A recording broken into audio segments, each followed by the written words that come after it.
ছাত্র দলের মধ্যে নিষিদ্ধ ছাত্রলীগের প্রতিচ্ছবি ফুটে উঠবে তা আমরা কোনোভাবেই কামনা করি না। সারা দেশে শত শত জায়গায় চাঁদাবাজি, দখলদারি দেখে বোঝার উপায় নেই যে দেশের কোনো পরিবর্তন হয়েছে। অপরাধীদের হাত বদল হয়েছে ঠিকই, কিন্তু অপরাধ আগের মতোই চলছে।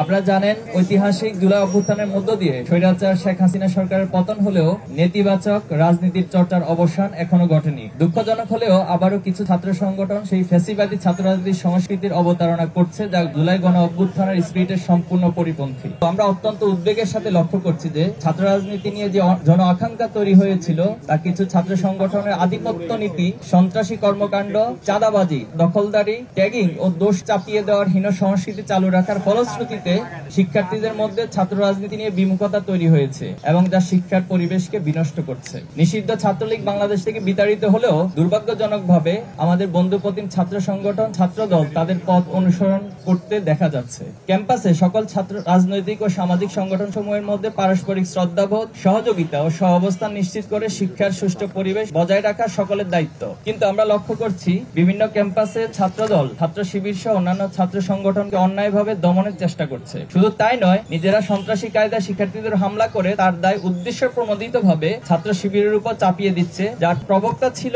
নিষিদ্ধ ছাত্র সংগঠন ছাত্রলীগ। স্বৈরাচারী গণহত্যাকারী শেখ হাসিনা মুক্ত বাংলাদেশে ফ্যাসিবাদের টুলস গুলো কিছু ছাত্র সংগঠন ঘোষণা দিয়ে গ্রহণ করেছে। আপনারা দেখেছেন, তারা ফেসবুকে স্ট্যাটাস দিয়ে শিবির কোপানো জায়েজ, আগেও ছিল এবং ভবিষ্যতেও থাকবে, এমন বিভৎস এবং হীন ঘোষণা দিচ্ছে। কুয়েটের ঘটনাকে কেন্দ্র করে ছাত্র শিবিরের সম্পৃক্ততার মিথ্যা বক্তব্য দিয়ে দেশের বিভিন্ন জায়গায় বিক্ষোভ করা হয়েছে। খুলনার শিববাড়িতে তাদের মিছিল থেকে একটা শিবির দর দৈরা দৈরা জবাই কর স্লোগান দেওয়া হয়। এমন ভয়ঙ্কর হিংস্র স্লোগান আমরা ছাত্রলীগের মুখে ইতিপূর্বে শুনেছিলাম। কিন্তু ছাত্র দলের মধ্যে নিষিদ্ধ ছাত্রলীগের প্রতিচ্ছবি ফুটে উঠবে তা আমরা কোনোভাবেই কামনা করি না। সারা দেশে শত শত জায়গায় চাঁদাবাজি, দখলদারি দেখে বোঝার উপায় নেই যে দেশের কোনো পরিবর্তন হয়েছে। অপরাধীদের হাত বদল হয়েছে ঠিকই, কিন্তু অপরাধ আগের মতোই চলছে। গত 4 ফেব্রুয়ারি যশোরের চাচড়ায় চাঁদা না দেওয়ার সম্রাট নামের এক মাছ ব্যবসায়ীর চোখ উপড়ে ফেলে ছাত্রদল নামের কিছু সন্ত্রাসী। গতকাল গাজীপুর মাইকে ঘোষণা দিয়ে প্রকাশ্য দিবালোকে চাঁদা আদায় করার ঘটনা আপনারা দেখেছেন। প্রতিদিন এমন অসংখ্য ঘটনা গণমাধ্যমে প্রকাশ হচ্ছে।